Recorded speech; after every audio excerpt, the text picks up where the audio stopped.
गुबुन सानै अफिसारखौ एक्सटेनसन खालामनाय जाबाय सासे बर' अफिसारखौ दिनै बाहेरायाव हरनाय जाबाय।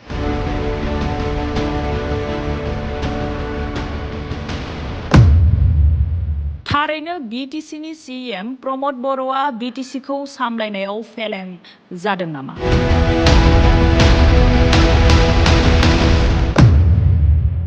बिटिसि काउन्सिलाव सम जास्लाबैयावनो बर' मावख'गिरिफोरा आसाम सरकारजों दैथायहरजायो।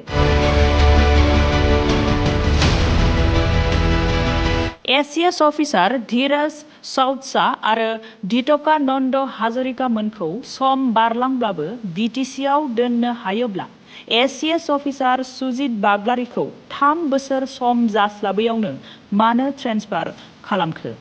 बेयो अयनाय खालामनाय जायाखैना?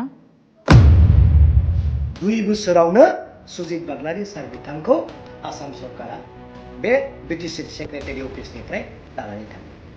बिनि उल्थायै जों नुनो मोनदों जे श्री धीरज साउदसा एसएस अफिसार बिथाङाबो सेक्रेटारि, बिथाङा 4 बोसोर दिनै बिटिसि सेक्रेटारियाव जाबाय आरो एक्सटेनसन खालामबावनानै नै 10 तारिख बिथांमोनखौ आरो एक्सटेनसन खालामबावनाय जाबाय।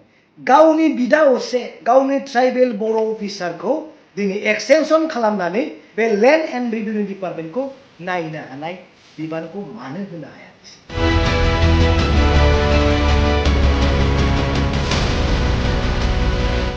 ACS officer Naren Chandra Basumatary, ACS officer Wilburn Daimary, ACS officer Pranjit Owary, ACS officer Sujit बाग्लारिमोन बादि बर' अफिसारफोरखौ प्रमद बर'आ गावनि काउन्सिलावनो लाखिनो हायासै। बे बाथ्राखौ बुंदों खौरां बिजोङाव बिक्रम दैमारिया।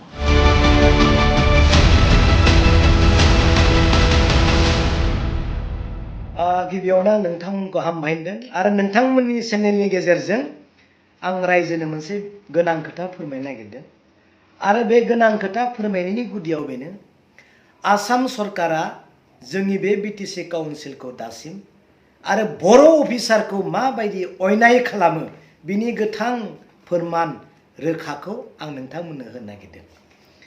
दिनै प्रमद बर' बिथांनि गभर्नमेन्टखौ माबायदि अयनाय खालामनानै पावारलेस फांसनलेस खालामदों बिनि फोरमानखौ आं नोंथांमोननो होनो नागिरदों। दिनै 19 तारिख सानथामनि सिगां 16 जुलाइयावहाय सुजित बाग्लारि सार एसीएस अफिसारखौ बिटिसि सेक्रेटारियेटनिफ्राय लेन्ड एन्ड रेभिनिउ डिपार्टमेन्ट जा बिबान दङमोन बे बिबाननिफ्राय बिथांखौ बोखारनानै आसाम सरकारावहाय आसामनि मानकासार सालमारा मानकासारावहाय दिन ट्रेन्सफार लानानै थांबाय। जों मिथिगौ सासे एसीएस अफिसारनि पिरियडआ काउन्सिलाव 3 बोसोर 3 बोसोरनि बांद्राय थानो मोना, बिनि उनाव ट्रेन्सफार खालामनाय जायो। नाथाय बिथांनि पिरियडआ दासिमबो 3 बोसोर जायाखै। 2 बोसोरावनो सुजित बाग्लारि सार बिथांखौ आसाम सरकारा बे बिटिसि सेक्रेटारि अफिसनिफ्राय लानानै थांबाय।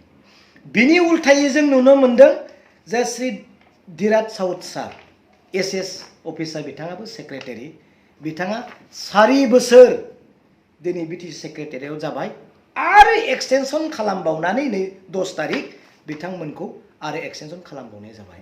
प्लास आरोबाव धीतकानन्द हाजरिका सार एसीएस बिथांखौबो 4 बोसोर जाबाय, 3 बोसोर बारलांबाय, बिथांखौबो दिनै एक्सटेनसन खालामनानै आरो बिटिसि सेक्रेटारियेटआव काउन्सिलर नायनो थाखाय बिबान होदों। अब्ला कुइसना बेसो जे सुजित बाग्लारि सार बिथांखौ प्रमद बर' सार बिथाङा मानो लाखिनो हायाखिसै?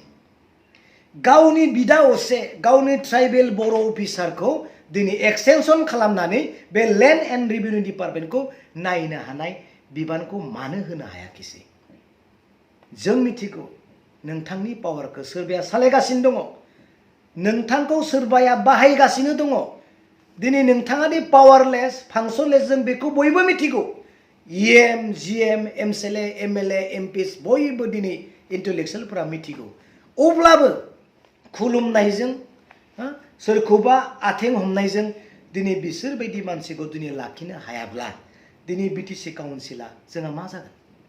सोर नायगोन बिटिसि काउन्सिलखौ? जोंनि बे बिटिआर खौ दिनै सिगाङावबो मानगोनां नरेन चन्द्र सार एसएस अफिसार बिथांखौ दिनै लाखिनो हायाखैसै उइलबान दैमारी सार बिथांखौबो लाखिनो हायाखैसै प्राणजित औवारी सार बिथांखौबो लाखिनो हायाखैसै आरो दा नै सुजित बाग्लारी सार बिथांखौबो दिनै नोंथाङा लाखिनो हायाखैसै गोरोन्थिया सोरनि निश्चय काउन्सिलाव जायफोर दिनै नेताफोर दङ बिथांनिनो दिनै आंथ' गोरोन्थिखौ मावाखै आंथ' गोरोन्थिखौ बुङाखै 19टा सार्कोल अफिसाराव प्रमद बर' बिथां गभर्नमेन्ट जानाय लोगो लोगोनो 19 जन गुबुन आदार्स अफिसारफ्रा फैबाय दासिमबो सासेबो बर' अफिसार गैया प्रमद बर' सार बिथां गभर्नमेन्ट जानाय लोगो लोगोनो साब्रैबो पिडि प्रजेक्ट डाइरेक्टर दिनै गुबुन हारिनि सासेबो दिनै गावनि मानसि गैया अन्तत 50-50 सानै गुबुन सानै